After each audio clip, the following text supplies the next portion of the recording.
한 가지 질문을 드리면서 오늘 설교를 시작할까 합니다. 잘 한번 생각해 보세요.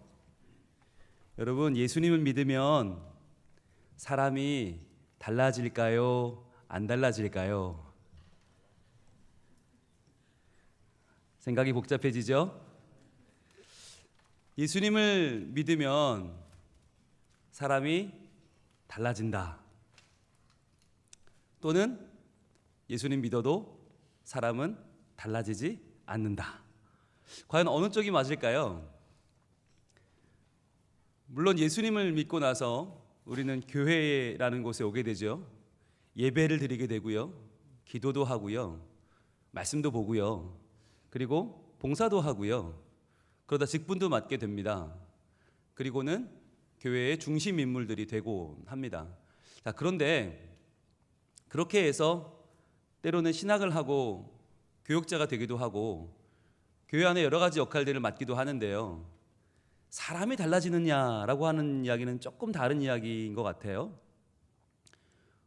당연히 다른 것도 아니고 예수님 믿었는데 당연히 달라지죠 라고 말하고 싶어요. 저도요. 그런데 우리의 얼굴에 알 수 없는 미소가 번지는 건 뭘까요? 분명히 달라져야 하는데, 달라졌다고 말하고 싶은데 우리의 모습은 그렇지 않은 모습이 너무 많아요. 그죠? 교회 안에 보면 저분은 왜 저럴까라고 하는 부분이 벌써 지금 5년째 10년째 그대로의 모습들이 있잖아요. 어떤 분은 20년이 지났는데 그대로세요. 기도는 참 잘하고 성경은 참 잘 읽고 교회 안의 일들은 잘하는데 그분은 달라지지 않았어요. 그리고 뉴스나 신문이나 이런 기사를 보면 사회적으로 무리를 일으키는 사람들 중에서 왜 이렇게 교회 다니는 사람들이 많은지, 저분도 분명히 예수님 믿을 텐데 저분 왜 저럴까? 차라리 교회는 안 다녔으면, 예수님이나 안 믿었으면 우리도 덜 창피할 텐데 라고 하는 일들이 얼마나 많습니까? 게다가 제일 중요한 거, 나 자신을 알잖아요. 우린 나 자신을 너무 잘 알아요. 예수님을 믿기 전에 나와 예수님 믿은 후의 나를 나만큼 잘 알고 있는 사람은 없을 거예요. 그런데 과연 내가 이 질문 앞에서 예수님 믿으면 사람이 달라지냐라고 하는 질문 앞에서 아멘, 그렇습니다, 할렐루야, 당연히 달라지죠, 저를 보세요 라고 자신 있게 자신을 오픈할 수 있는 사람이 우리 중에 과연 얼마나 있을까라고 하는 것이죠. 그래서요, 어떤 사람들은 그런 얘기도 합니다. 아이고 목사님, 예수 믿으면 사람이 달라지는 건 맞는데요, 성격은 안 달라져요. 그러니까 뭐가 달라지냐? 그 소속과 지위와 신분이 달라진다는 거예요. 소속과 지위와 신분이 달라진다. 그건 무슨 얘기냐면, 죄를 먹고 마시면서 이제 지옥행 열차를 타고 지옥으로 가야 되는 이 지옥 백성이 예수를 믿는 순간 여전히 나는 연약하고 여전히 나는 부족하고 여전히 쇳덩어리지만, 그러나 그러한 나를 의롭다고 여겨주시는 하나님의 사랑으로 우리의 지위와 소속과 신분이 바뀌어서 우리가 천국 백성이 되고, 이제부터는 천국 갈 수 있는 천국 티켓을 확보하는 우리의 은혜와 하나님의 긍휼이라고 하는 이 콜라보가 우리를 천국 백성으로 지위를 바꿔주는 것이지, 소속이 바뀌는 것뿐이지 실제로 살아가는 우리의 인생의 삶은 그다지 달라지지 않는다라고 말하는 분들이 계십니다. 그러면서 참 놀랍게 얘기하시죠. 나는 달라지지 않았는데 내 삶은 그대로인데, 그러나 나의 지위가 바뀌었다는 것은 얼마나 큰 은혜입니까? 이것은 얼마나 큰 감동입니까? 여러분, 우리의 소속이 바뀌었습니다, 할렐루야. 맞는 이야기 같은데 뭔가 찜찜해요. 그죠? 그렇지 않으세요? 아니, 우리가 소속이 바뀌고 지위가 바뀌었다? 신분이 바뀌었다? 할렐루야죠. 아멘이죠. 아니, 악한 죄인이던 우리가 의인 되었다는 건 굉장히 감사한 일은 분명한데 그게 전부일까라고 하는 거예요. 과연 그게 다일까? 그렇다면 정말 우리는 달라지지 않는 걸까? 라고 하는 이 답답함은 과연 뭐죠? 신분은 달라졌는데 나의 삶은 달라지지 않았을 때, 예수 믿어도 성격은 바뀌지 않는다고 하는, 성격이란 말은 좀 좋은 말이죠. 중립적인 말이죠. 나의 성품이 바뀌지 않고, 좀 더 적나라하게 말하면 나의 성질머리가 바뀌지 않고, 내 못돼 처먹은 성질머리는 하나도 바뀌지 않은 나의 이런 삶을 살아가면서 우리는 과연 이거 어떻게 해야 되는 건가 한 번쯤은 고민해야 될 문제인 것 같아요. 여러분 그렇잖아요. 우리가 회개하는 시간에 자 여러분 우리 죄를 회개합시다, 하나님 앞에 회개합시다 그러면 여러분 어떠세요? 그때마다 다른 제목으로 매번 다르게 회개를 하십니까? 아니면 어제도 회개했고 지난달도 회개했고 작년에도 회개했고 5년 전, 10년 전에 회개하던 그 제목을 가지고 여전히 지금도 우리는 회개하고 있습니까? 아마 많은 분들이 후자일 겁니다. 우리 중에서 매번 다르게 회개하는 창조적인 분들은 별로 없어요. 그렇게까지 우리가 다양한 죄를 짓지 않거든요. 그런데 분명히 5년 전에 그것 때문에 회개했는데, 작년에도 그랬는데, 어제도 그랬는데, 오늘도 그러고 있단 말이죠. 도무지 나의 그 싱크홀처럼 훅 꺼져버리는 그 부분은 왜 해결되지 않는 겁니까? 멀쩡해 보이는데, 괜찮아 보이는데, 나 괜찮은 사람인데 한 부분이 무너져 내려 있는 그 마음의 안타까운 상황들은 지금 해결되지 않는 거예요. 그래서 이런 질문을 들을 때 90%는 괜찮지만 10% 그 무너진 부분 때문에 우리는 과연 내가 달라졌을까라고 하는 의문을 갖게 되고요, 자신이 없어지고요, 확실하게 그런 부분에 동그라미라고 답할 수 없는 거죠. 적어도 세모 하다가 결국은 아니 X 할 수밖에 없는 우리의 마음 말이죠. 자, 그렇다면 이러한 마음은, 우리의 상황은 어떻게 해서 이렇게 된 걸까요? 왜 그런 겁니까? 왜 우리의 마음은 계속해서 그렇게, 우리의 상황은, 우리의 삶은 연약한 겁니까? 우리의 의지가 약해서일까요? 의지의 문제입니까? 아니면 우리가 실천력이 부족해서 그런 겁니까? 아니면 주위 환경 때문에 어쩔 수 없이 그렇게 되는 겁니까? 이건 사회가 나서야 될 문제입니까? 정부 탓입니까? 뭡니까 과연? 이렇게 예수를 오래 믿어도 바뀌지 않는 우리의 삶은, 우리의 모습은 과연 어디서 그 원인을 찾아볼 수 있겠습니까? 이럴 땐 성경으로 돌아가야 됩니다. 다행인 것은 이러한 우리의 모습은 우리뿐만이 아니라는 거예요. 지금 우리만 그러고 있는 게 아니라, 나만 그런 게 아니라, 여러분 지금 이 공감대가 보이십니까? 이 말할 수 없는 공감대 간만입니다. 우리 예배 드릴 때 이렇게까지 다들 같은 마음이 된 건 정말 오랜만인 것 같아요. 누구 한 명의 얘기가 아니에요. 우리 모두의 이야기예요. 그렇다면 왜 그럴까라고 하는 것을 생각해 볼 필요가 있죠.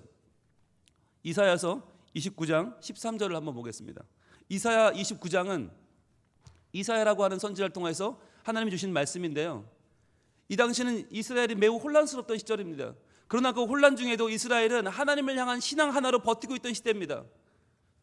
하나님을 향한 그 굳건한 신앙, 나는 하나님 백성이다라고 하는 이 신앙을 가지고 강대국들의 틈에서 겨우겨우 버텨내던 이스라엘에 주신 하나님의 말씀이에요. 하나님은 그들의 모습을 아주 정확하게 짚어내십니다. 이사야 29장 13절 이렇게 말씀합니다. 같이 읽습니다. 주께서 이르시되 이 백성이 입으로는 나를 가까이 하며 입술로는 나를 공경하나 그들의 마음은 내게서 멀리 떠났나니 그들이 나를 경외함은 사람의 계명으로 가르침을 받았을 뿐이라. 자, 가슴 아픈 이야기죠. 하나님이 이사야 선지자를 통해서 그의 백성에게 말씀하십니다. 이 백성이 입으로는 나를 가까이 하며, 즉 입으로는 하나님을 계속 찬양하고요, 하나님은 좋은 분입니다, 할렐루야 하면서 겉으로는 신앙생활을 매우 잘해요. 입술로는 나를 공경하나, 겉으로 드러나는 이 행동은 온전한 것 같은데 문제는 뭐냐? 그들의 마음은 내게서 멀리 떠났나니. 여러분 이게 놀랍지 않습니까? 입술은 여기 있는데 마음은 저 멀리 있다는 거예요. 그럴 수 있다는 거예요.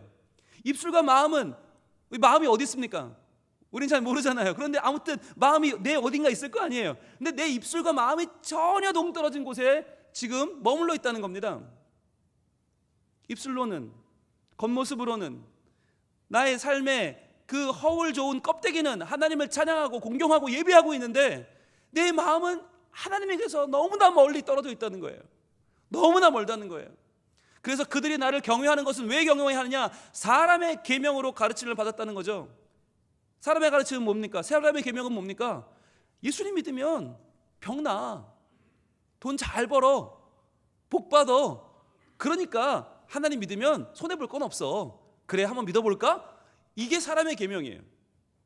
하나님을 경외해서 하나님을 진정 믿고 그분을 순종하고 그분을 주인으로 섬기는 것이 아니라 나를 위한 더 돈 잘 벌고 더 유익하고 더 복을 받으려는 도구로 하나님을 이용하는 것, 그것이 사람의 계명이에요. 여러분, 여기서 아주 정확한 하나님의 진단이 하나 나옵니다. 과연 무엇이 문제인가? 왜 잘못됐는가? 바로 한 단어에 집중할 필요가 있습니다. 그것은 마음입니다. 마음. 그들의 마음은 내게서 멀리 떠났나니. 그들의 마음이에요.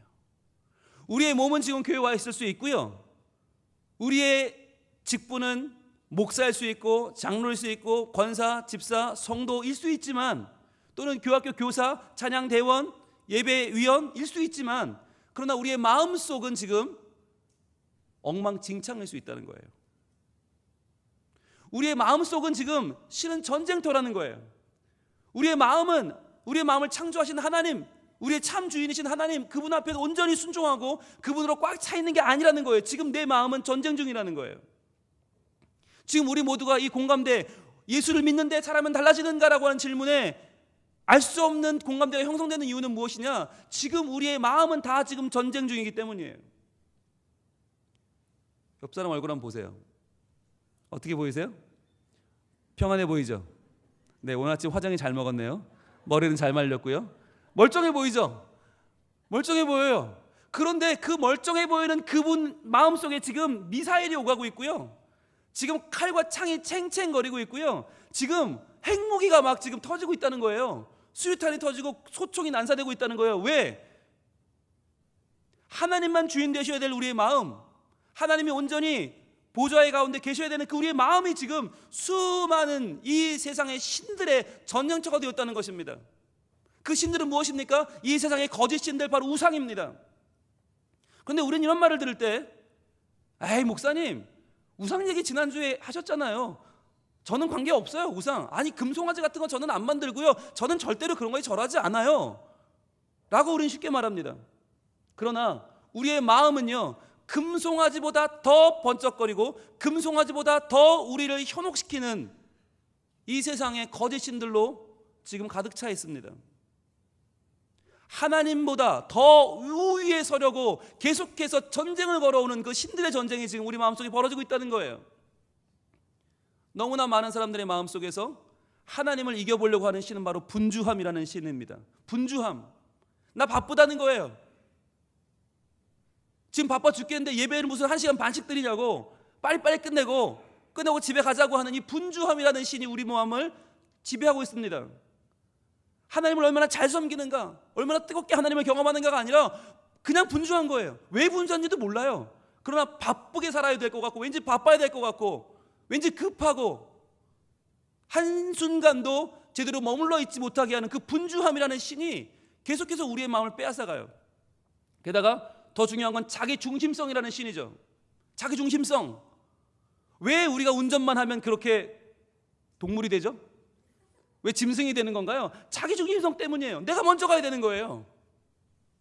내 주변에 있는 모든 차는 다 관계없고 내가 그 중에 제일 중요하고, 나만 빨리 가야 되고, 나만 끼어들게 해야 되고, 남에게 끼어들게 당하면 안 돼요. 그러니까 내가 가장 중심에 서 있는 이 우상, 모든 생명체를 무시하고라도 깔고 뭉개서라도 내가 더 잘 돼야 한다고 하는 이 자기 중심성은 과연 무엇입니까? 이게 신이거든요. 우리는 이 자기 중심성을 신으로 모시면서도 하나님을 조금 아래로 내려가 계시도록 하고 이 자기 중심성을 신으로 모시고 살아요. 그런데도 우리는 그런 줄도 몰라요. 그런 우상 숭배를 하고 있는지도 모른다는 거죠. 여러분, 이 자기 중심성이라는 신이 진화를 합니다. 그럼 뭘로 진화하는지 아세요? 귀차니즘이라는 신으로 진화를 합니다. 그래서 모두의 말을 귀담아 듣지 않아요. 하나님 말씀 귀찮죠. 내가 왕인데요, 내가 중심인데요, 내가 하나님 말씀 뭐하러 들어요? 왜 이렇게 목사님 맨날 소리를 질러? 그냥 적당히 하시지. 대충 듣고 나 중요한 내 일정하러 가야 되는데, 내가 더 중요하고 내가 세상의 중심일 때 우리의 삶은 모든 것이 귀찮아져요. 그래서 내 아내의 말도, 내 남편의 말도, 내 자식의 말도, 내 부모님의 말도 무조건 그것은 나를 힘들게 하는, 나를 방해하는 내 인생의 장애물이 되어버려요. 그분들의 마음에 귀를 기울일 여유가 없어지는 것이죠. 게다가 남의 눈이라는 시는 어떻습니까? 남의 눈. 내 행복을 왜 남에게 맡기냐고요. 계속 남의 눈치를 보고 내 체면 때문에 하고 싶지 않은 일을 하고 해야 되는 일을 못하고 살고 있는 우리의 삶은 과연 그 남의 눈이라고 하는 신을 섬기는 것은 아닙니까? 게다가 성적인 호기심이라고 하는 신은 점점 더 우리를 괴롭히고 있고요. 이름이 짧은 신도 있습니다. 제일 짧은 신은 이겁니다. 욱이라는 신이에요. 욱. 이 신은 언제나 우리 마음속에 언제나 잠재하고 있다가 나도 모르는 사이에 순간적으로 올라옵니다.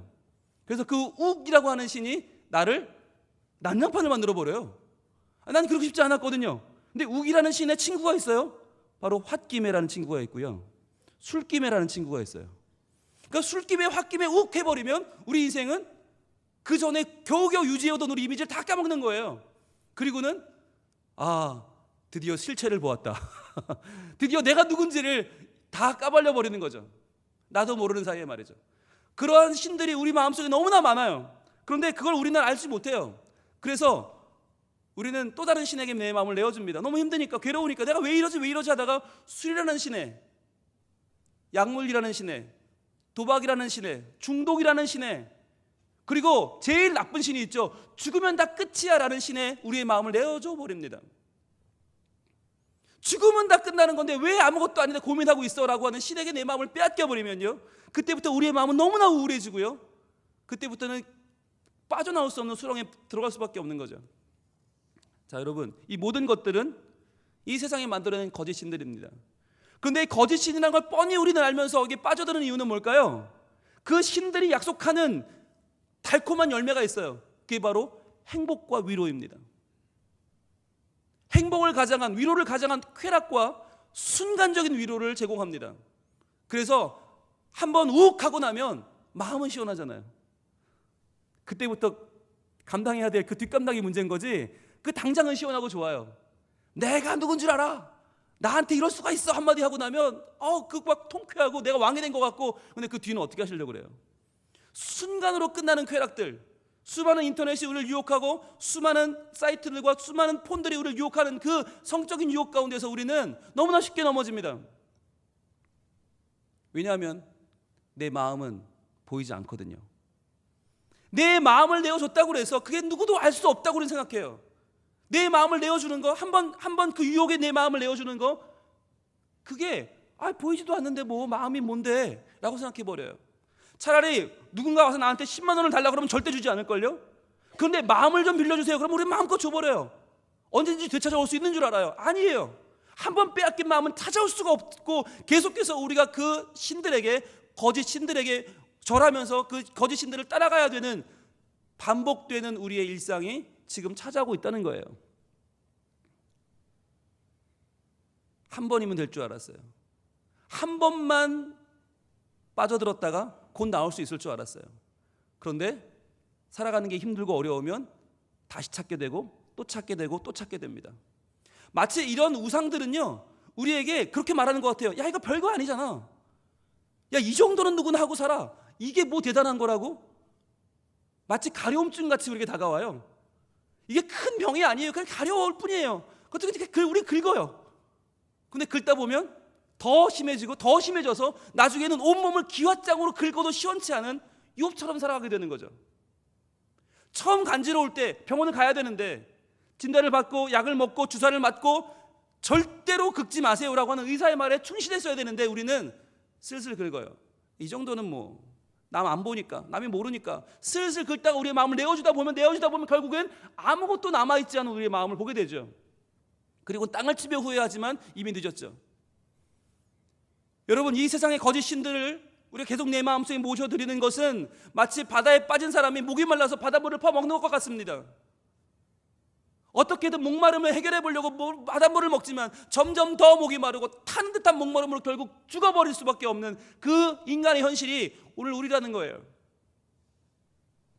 그래서 여러분, 이러한 심각한 상황 속에서 우리에게 하나님은 오늘 분명하게 말씀하십니다. 너희의 입술은 나를 공경하지만 너희의 마음은 내게서 멀구나. 자, 그럼 마음을 어떻게 해야 될까요? 찾아와야 됩니다. 이 마음이라고 하는 이 어마어마한 전쟁터 가운데 있는 우리의 마음을 우리는 찾아와야 돼요. 보이지 않기 때문에 방심하고 있는 마음, 한번 내어줬지만 또 찾아올 수 있을 거라고 생각하고 있는 우리의 그 연약한 마음을 찾아와야 됩니다. 어떻게 해요? 이렇게 말씀합니다. 잠언 4장 23절입니다. 잠언 4장 23절 매우 유명한 말씀이죠. 그런데 그 유명한 말씀을 우리는 귓등으로 들어요. 아, 그거 맨날 들었으니까. 그러나 아니요, 오늘 이 말씀은 우리에게 매우 소중한 하나님의 저방입니다. 잠언 4장 23절 우리 마음을 다해서 한번 읽어보길 원합니다. 시작. 모든 지킬 만한 것 중에 더욱 내 마음을 지키라. 생명의 근원이 이에서 나매니라. 아멘. 그렇습니다. 모든 지킬 만한 것들, 내 돈, 통장, 사회적인 지위, 건강, 성공, 모든 것을 다 우리는 다 지키느라고 결국 마음을 놓치고 있어요. 내 마음을 세상의 거짓 우상들에게 내어주고도 나는 괜찮아, 나는 성공하고 있으니까, 나는 잘 나가니까, 나는 돈 잘 버니까, 나는 멀쩡하니까, 나는 그렇듯하니까. 아니요, 그 모든 지킬 만한 것 중에서 가장 지켜야 할 것은 마음이라는 거예요. 그 마음을 한번 내어주고 나면 찾아올 수 없어. 그 마음을 붙잡아야 돼. 그 마음이 내가 너에게 준 너무나 소중한 보물이야 라고 말씀하는 거예요. 그러면서 중요한 말씀을 하시죠. 생명의 근원이 이에서 나매니라. 매우 중요한 말씀이에요. 생명의 근원이라는 거예요. 내가 너에게 준 그 생명의 근원이 뭔 줄 아니? 그게 바로 너의 마음이야. 그 마음을 지켜야 돼. 그 마음 내어주면 너의 생명도 끝나라고 하는 거예요. 여러분, 그런데 이 말에 여러분 공감이 되세요? 마음이 뭐라고, 마음이 뭔데? 지금 목사님, 제 문제는요 중독이 문제고요, 도박이 문제고요, 음란한 것들에 빠져있는 제가 문제고요, 화 잘 내는 제가 문제고요, 자존심이 너무 세서 문제고, 성격이 너무 급해서 문제지 마음은 아니에요. 내 행동이 문제지. 여러분, 과연 행동이 문제일까요? 과연 내 입으로 나오는 말이 문제일까요? 내 손의 행동이 문제일까요? 주먹이 먼저 올라오고 발이 먼저 나가는 내 몸의 문제일까요? 그렇지 않습니다. 여러분, 마음의 근원, 생명의 근원이라고 할 때 이 마음을 우리는 영어로 heart라고 하죠. 마음을 heart라고 할 때 heart는 무엇입니까? 심장입니다. 심장. 그런데 이건 매우 성경적이에요. 성경은요 그냥 펌프질만 하고 있는 이 심장, 아무 생각이 없죠. 그러나 이 심장을 마음이라고 번역합니다. 성경은 이 심장이 우리의 마음의 기능을 한다고 말합니다. 성경적으로 우리의 마음은 심장에 함께 있습니다. 이게 무슨 말이냐면, 여러분, 우리가 일상생활을 하다가 많은 증세가 있잖아요. 많은 증세. 갑자기 피곤한데? 갑자기 피곤해. 얼굴이 갑자기 창백해졌어. 막 갑자기 목이 아파. 척추가 아파. 갑자기 식욕이 없어지네. 여러분, 이런 증상이 들 때 어떻게 하세요? 우리는 증상에 주목합니다. 그래서 나 입맛이 없는데 요즘 뭐 좀 보약을 먹어야 되나? 이런 생각이 들어요. 요즘 목도 아프고 척추도 아프고 이거 뭐가 잘못된 거야? 정형외과에 가볼까? 라는 생각을 합니다. 얼굴이 창백해지니까 좀 쉬어볼까? 라는 생각을 합니다. 그런데요, 병원에 가면 뭐라고 하는지 아세요? 심장을 한번 찍어봅시다. 그렇게 말을 합니다. 심장에 문제가 온 것 같아요 라고 말을 해요. 그럼 아니요, 의사 선생님, 제가 지금 심장이 아파서 온 게 아니고요, 제가 지금 보세요, 얼굴이 창백하죠, 식욕도 없고요, 저는 지금 온몸에 지금 아파 죽겠고요, 막 염증도 생기고요. 아니, 그게요, 말씀하시는 그 모든 증상이 말이죠, 실제로는 심장에 이상이 생겨서 그런 걸 수 있어요. 찍어봅시다. 어떻게 해야 될까요? 에이, 돌팔이, 내가 지금 딴 데 아프다는데 왜 심장 얘기를 하고 있어? 튀어나와야 될까요? 아니면 공손하게 검사실로 가서 찍어야 될까요? 찍어야 됩니다.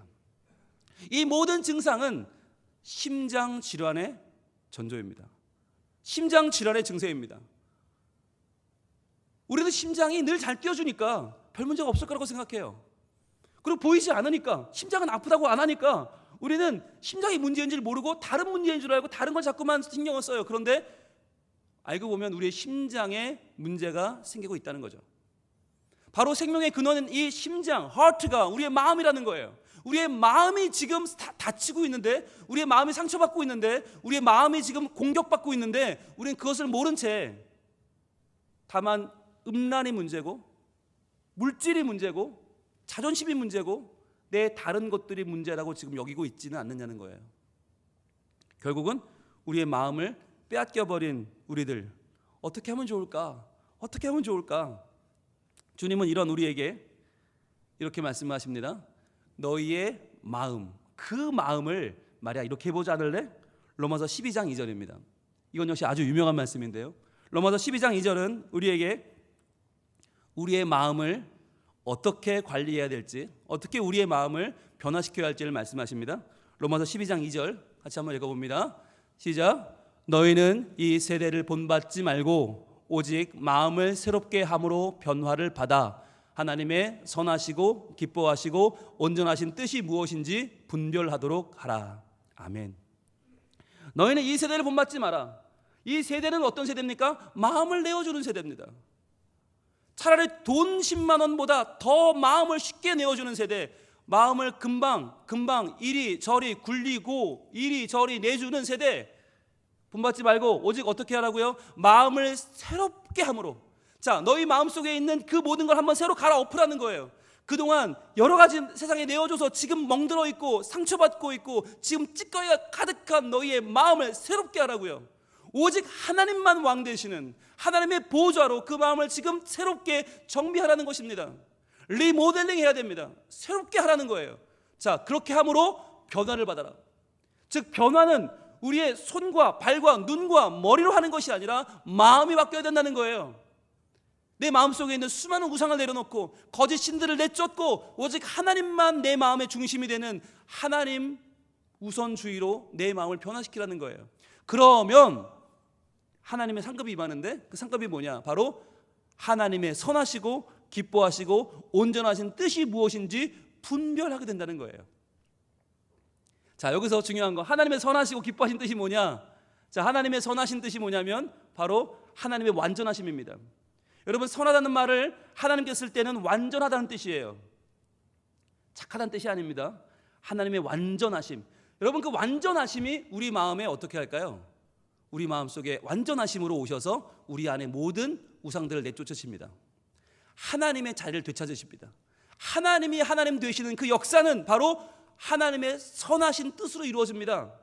자, 그럼 하나님의 선하신 뜻이 우리 마음속에 찾아와서 우리 마음에 있는 모든 신들을 내쫓고 모든 전쟁을 다 끝내버리십니다. 그리고 하나님이 하나님 자리에 앉으십니다. 자, 그러면 우리 마음은 어떻게 될까요? 수많은 우상들이 떠나간 자리, 그 전쟁터는 어떻게 될까요? 초토화됩니다. 우리의 마음은 불안하고 모든 것, 내가 그동안 안정감을 누리던 것들을 빼앗겨버린 우리의 마음은 상처투성이가 됩니다. 그때 하나님의 기뻐하시는 뜻이 임합니다.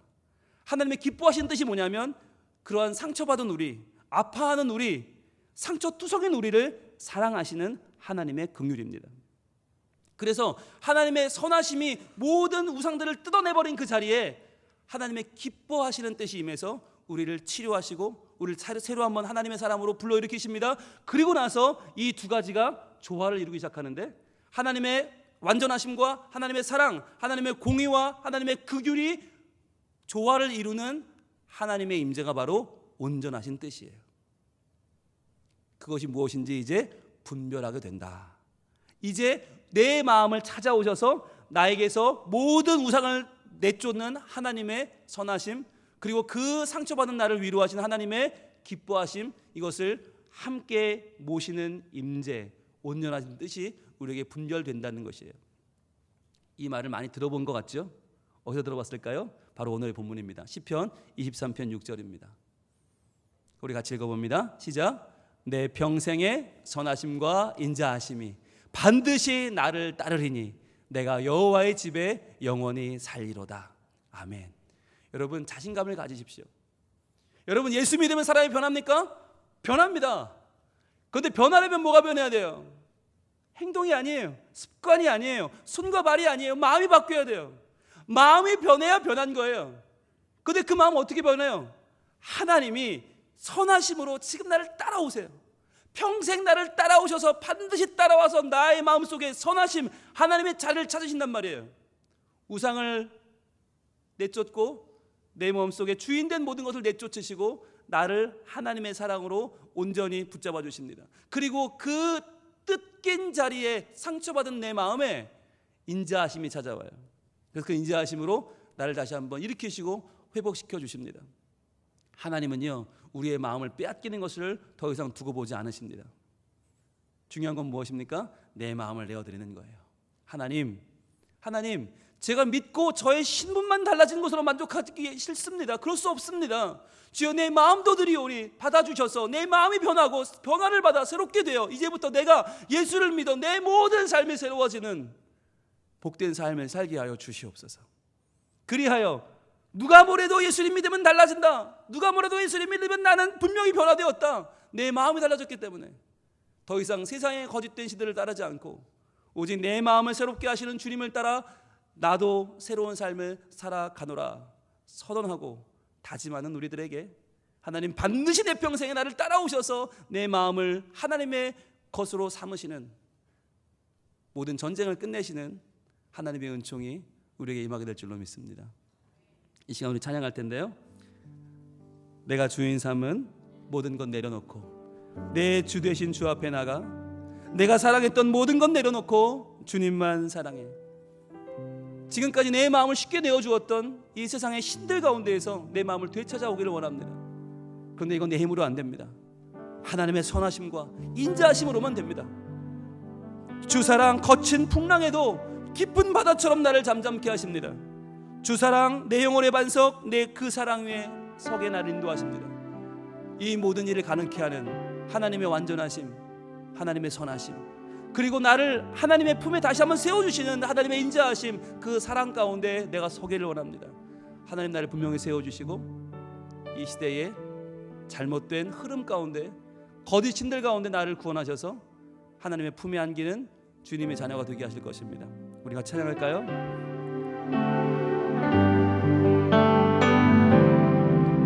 내가 주인 삼은 모든 것 내려놓고 내 주 대신 주 앞에 나가 내가 사랑했던 모든 것 내려놓고 주님만 사랑해. 다시 한번 내가 주인 삼은 거짓 신들, 내가 주인 삼은 모든 것 내려놓고 내 주 대신 주 앞에 나가 내가 사랑했던 모든 것 내려놓고 주님만 사랑하겠습니다. 주님만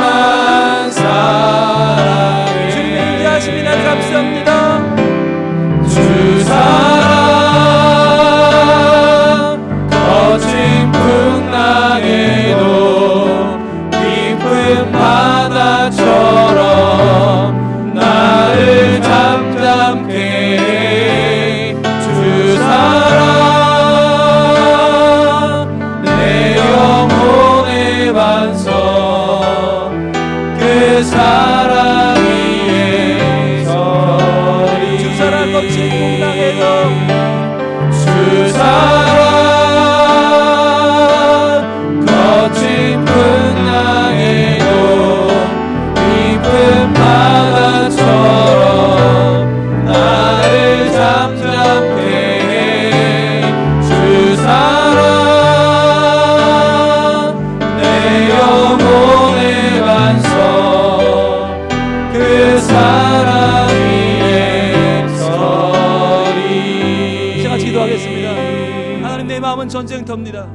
내 마음은 수많은 거짓 신들의 도전으로 지금 벅차고 있습니다. 상처받고 있습니다. 공격받고 있습니다. 주여, 주의 선하심이 내 마음을 따라오셔서 이 모든 신들을 물리쳐 주시고 오직 하나님께만 순복하는 내가 되게 하여 주옵소서.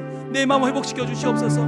또한 주님, 주의 인자하심이 나를 따라오셔서 이 상처받은 나를, 이 폐허가 된 나를 다시 한번 살리시고 하나님 사랑으로 온전케 하여 주옵소서. 주여, 내 마음을 살려 주시옵소서. 주여, 한번 외치기도 합니다. 주여,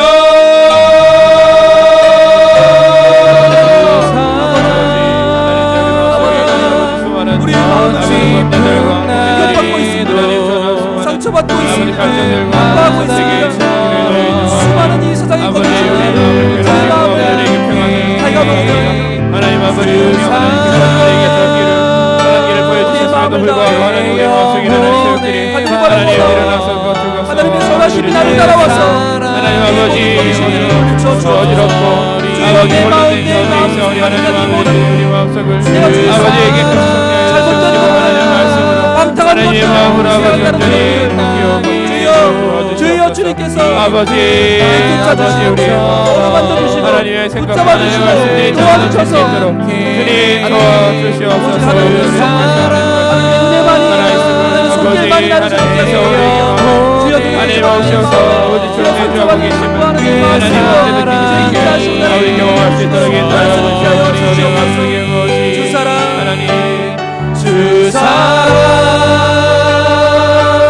거친 풍랑에도 깊은 바다처럼 나를 잠잠케 해 주사랑 내 영혼의 반석 그 사랑 위에 서리. 오 하나님, 우리의 마음은 너무나 쉽게 내어준 바 되고 이 세상의 가치에 이 세상의 거짓 신들에게 쉽게 내 마음을 열어주어서 너무나 많은 아픔이 있고 상처가 있습니다. 그 거짓 신들이 내 마음을 온통 엉망진창을 만들어 놓았습니다.